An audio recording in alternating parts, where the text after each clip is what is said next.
How does Samadhi support spiritual growth? If you experience a state of mind that is in Samadhi, that mind is focused, clear, alert, calm, tranquil, and detached. All of the above. Okay? More importantly, mindful. Presence of Samadhi does not mean that there is no mindfulness. In fact, I've always said this before, if you do not practice Samadhi, then your effort at developing mindfulness, that mindfulness may not be sustained. Meaning to say, here you are trying to observe the phenomenal arising and falling away, and you do it for a grand total of 3 seconds. Because without Samadhi, what happens? What does Samadhi do? It enables your mind to remain in the present, concentrated, lock on an object. It enables the mind to stay with the object for an extended period. If you're very skilled at developing the Samadhi, the period in which you can remain alert, aware, and in the present is extended. The better you are at Samadhi, the longer you can stay in the present. Sati is when you're using the mind to be observing the arising and falling away of phenomena. Remember? That was just last week. Observing the arising and the falling away of phenomena. You keep seeing things change. How do you track things change without allowing your mind to chase after thoughts? Because the habit of your mind is to run all over the place, to chase. And to be able to keep it here, steady, don't run, and observe, means having that skill, the Samadhi skill, to lock it in place so that it will stay and observe and observe and observe and observe and not run all over the place. Okay? Mindfulness and Samadhi, mutually supportive. They reinforce each other's strengths. They complement each other. Now, if you have Samadhi but no Sati, meaning you didn't practice watching, observing change, you are only practicing the mind stay still. There is no wisdom in it. The mind is still. What you have done is to clean up this whole floor, throw everybody out, clean this floor, make it very clean, neat, steady, sparkling clean, but nothing's happening there. Because you're not observing things happening. You understand? Don't understand? Ask your question afterwards. Okay? So the two of them are mutually, they help each other. Sati without Samadhi is weak, cannot be sustained. Samadhi without Sati has no wisdom. Okay?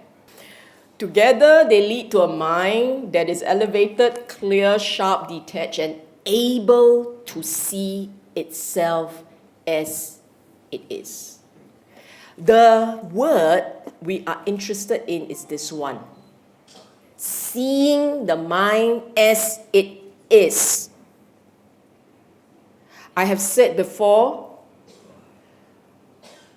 if you do not practice these two skills, your mind will just be chasing, okay, running all over the place. You are unable to observe itself.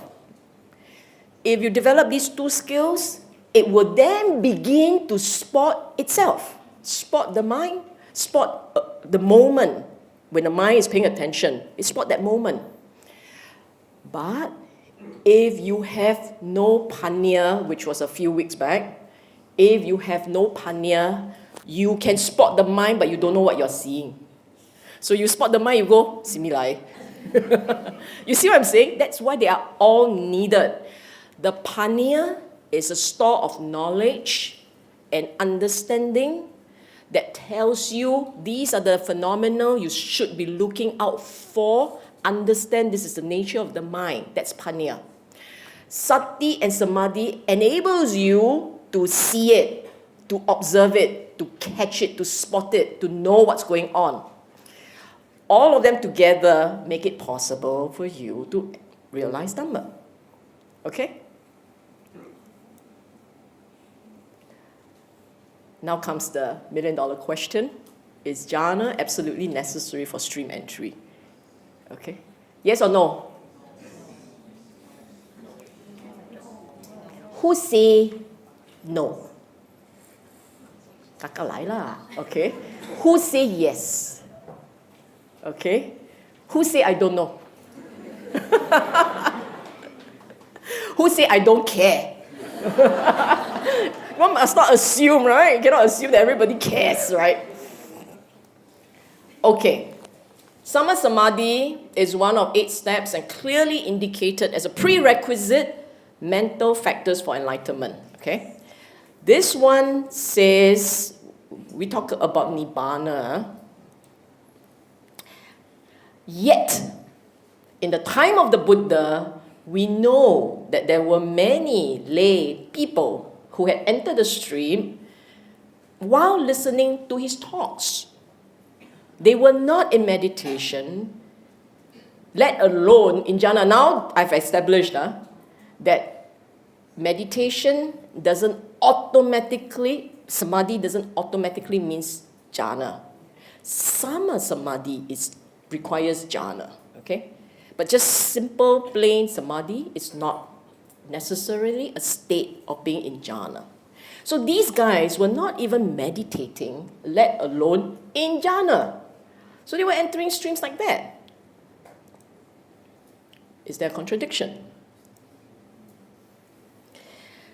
Or is it a question of a matter of the stages of seeing and realization? Okay, I would recommend strongly that you check an article written, a piece of work written by Bhante Bhikkhu Bodhi. And he wrote on jhana, I think, jhana and stream entry, I think. I think it's titled like that. But look, you just put jhana, stream entry, it will come out. That article will come out. And in the article, it's a very well written, very well argued piece of work. For those of you who are very keen, check it out. It's on the web, it's free, for free download. In the article, this is what it proposed, that for Sotapanna and Sakadagami, no need for jhana. For Arahant, jhana is non-negotiable. This was proposed in the article, okay? And what I'm going to do is to introduce you to 2 pieces of evidence that was used to argue the case. Sutta Nipata. Sutta Nipata is a very old, it's old. It contains some of the oldest suttas. Mentioned 4 preconditions for reaching the path. And these are the 4 that it mentions. Number 1, association with superior people. They call it noble people, i.e. associations with, in the time of the Buddha, he would have been referring to the Aryas. In our time and age, it would be referring, we can take this to refer to practitioners, very sincere and serious practitioners. Association with superior people, meaning to say that you learn from them. It doesn't mean you sit with them, and that's it. It means you learn from them. You go to them, you have your doubts clarified with these individuals, these practitioners, and they're supposed to be very, you recognize them to be good practitioners. As I said, in the time of the Buddha, he was only referring to the Aryas. The Sotapannas, the Sakadagami, and Agamis, the Arahants, okay? Second, listening to the true Dhamma, not just Dhamma. Buddha used the word true Dhamma, the correct teaching. This Yoniso Manasikara, proper attention, refers to knowing what's going on in your mind. Paying attention to the arising and the falling away of the phenomenal that's in the mind, that's happening in the mind. Proper or correct. And finally, practice in accordance with the Dhamma. You have heard the true Dhamma, you are looking at the way the mind works, and you are practicing in accordance with the Eightfold Path, or the 37 Factors of Enlightenment. You choose it. 37 factors of enlightenment. Okay? Now, what does this mean? It means that for someone to be able to enter the stream, because this one is reaching the path, to be able to enter that stream, to know how to do it, first they need to go to people who know what they are doing. And when you go to people who know what they're doing, then residing in these individuals would be the knowledge on how it is to be done. And you listen to what they say about how it is, the practice is to be done. After you have listened, you put it into practice. You start to watch the way the mind works, and you start to be clear about the different steps of the Eightfold Paths or the 37 factors. You know what is required, and you do it accordingly. Okay? It's also suggested here, it's also implied, not suggested, it's also implied here that if you are able to do all these four, there should not be a reason why you cannot see the path or enter that stream. Implied here, if you are associating with the correct type of practitioners and they're very skilled, if you are listening to the correct teaching, and you are spending time watching your mind, understanding how it works, and you are sincere about the practice, you don't let go of that practice. The problem is these two parts. You can be associating with the right people, then you only do dana, and nothing else. What's the point? You could be listening to the true Dhamma, and you know instinctively it is a true Dhamma, taught by people who know what they're doing. But never mind lah, tomorrow then do lor. I can't be watching my mind, I'm very tired. I think I'll just watch TV lah. Oh yes, I'm watching the mind. Yes, I'm watching the mind, but when I'm angry, I'm angry lor. When I want to scold, I scold lor. You see what I'm saying? Here you are trying to watch the mind. Really, the cursor runs all over the place. It's not my fault. Cursor's fault. Okay? Here you are saying that I want to practice, right? So therefore, I'm chasing after these individuals, and I'm spending my time watching the Dhamma, reading the Dhamma, listening to the Dhamma, and then I spend my time watching the mind. But it's very difficult, you know. Angry lah. How not to let go? In the wrong choice of the word, the wrong type of let go. When you do that, there's no viriya. Viriya, keeping the mental space clean. Supposed to do meditation, never mind, postpone tomorrow, then do. Don't every day do, you get addicted, they say. So they cannot every day do, like that, how? Like that, you're not practicing in accordance with the Dhamma, right? See what I'm saying? Not so simple, huh? But if you are able to dutifully do everything correctly, no reason why you can't get it. No reason why. I had to slot in that part. No mention of jhana here. Okay, give you another piece of evidence. Okantika Samyutta Nikaya 25. Do you know what these numbers mean? Chapters. Okay, you flip onto the chapter that says 25 and look for number 1. And it's there. The I is impermanent, changing, becoming otherwise. So too, the ear, nose, tongue, body, mind. One who places faith in these teachings and resolves on them is called a faith follower. One who has entered the fixed course of rightness, entered the plane of the superior person, transcended the plane of the worldlings. You know what this means? You know this expression? Entered the fixed course of rightness, entered the plane of the superior person, transcended the plane of the worldling. It means you've entered the stream. So by just observing the mind, the eye, the ear, the nose, the tongue, body, and mind being impermanent, changing, keep transforming, keep changing. By being able to do this, by having faith in these teachings, you can enter the stream. Okay? How is that possible? He is incapable of doing any deed, by reason of which he might be reborn in hell, in the animal realm, as a ghost, incapable of passing away without having realized the fruit of stream entry. This is the path that is the fruit. The path is knowing what's going on in the mind, how it is done, and this is tasting the bliss that comes with the realization that the mind has let go of some parts, letting go. Okay?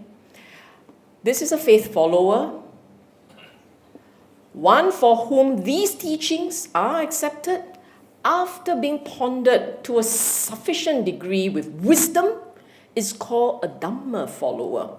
Same thing, he also enters the stream and he will also realize the fruit.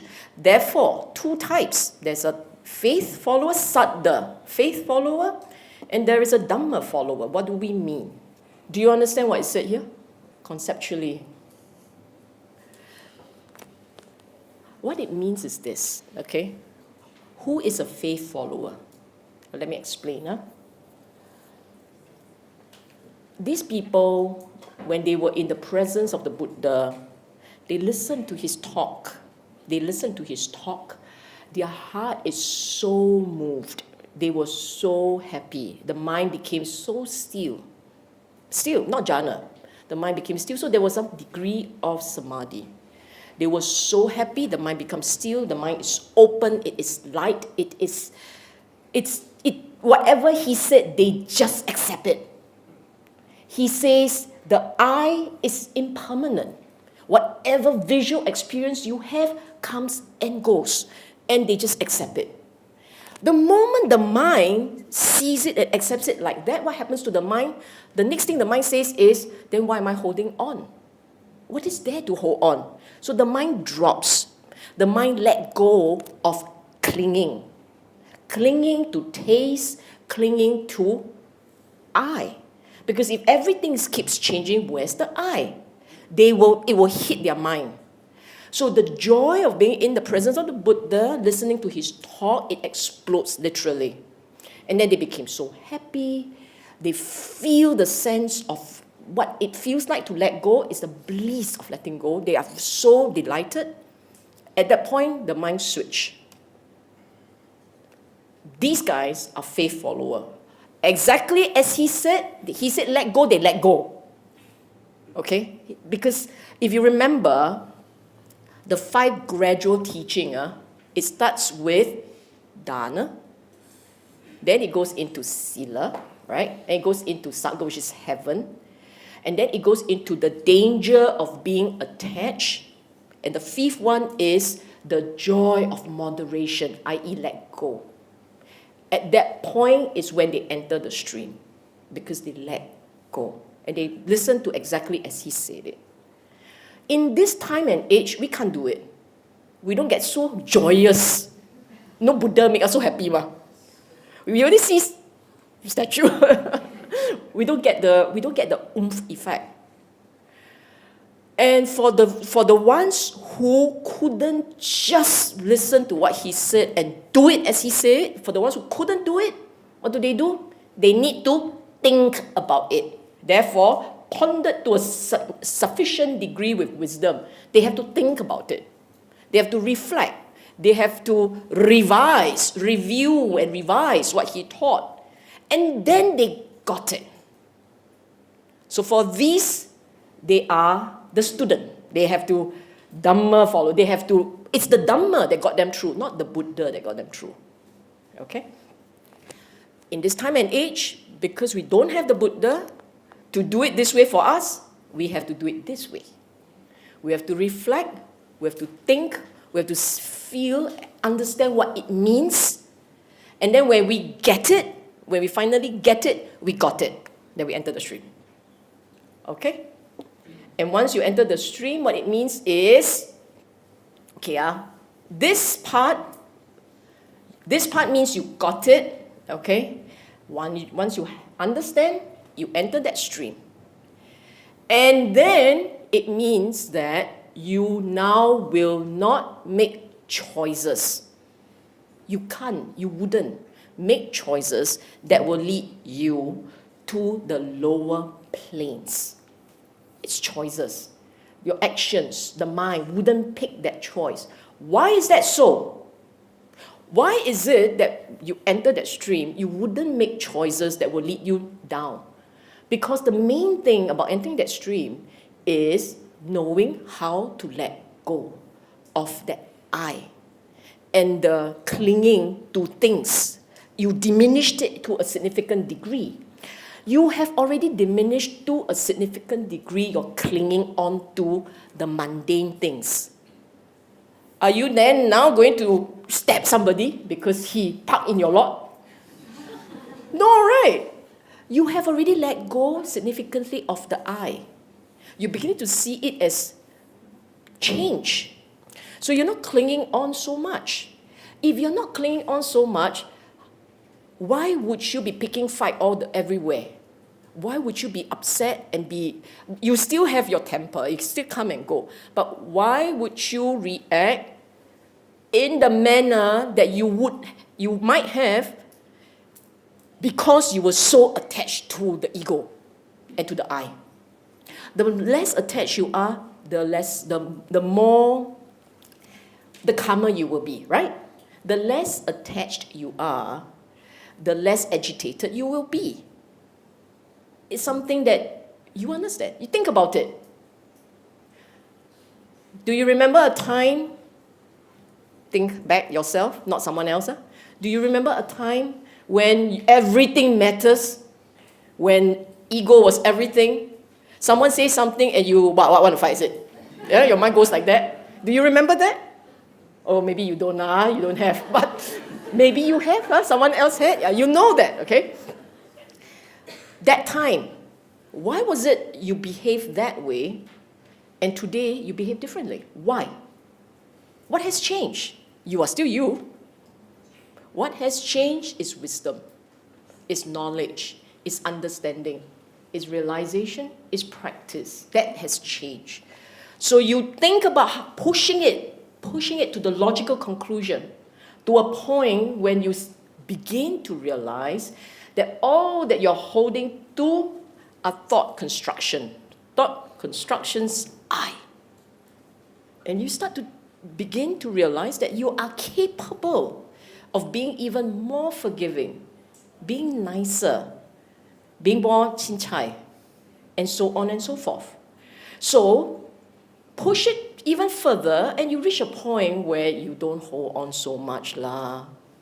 And if you don't hold on so much, far less likely that you will drop to a very gross state in your dying moment. Okay? Again, no mention of jhana. So, my advice to you, don't get fixated by jhana. I know that some of you who go into meditation,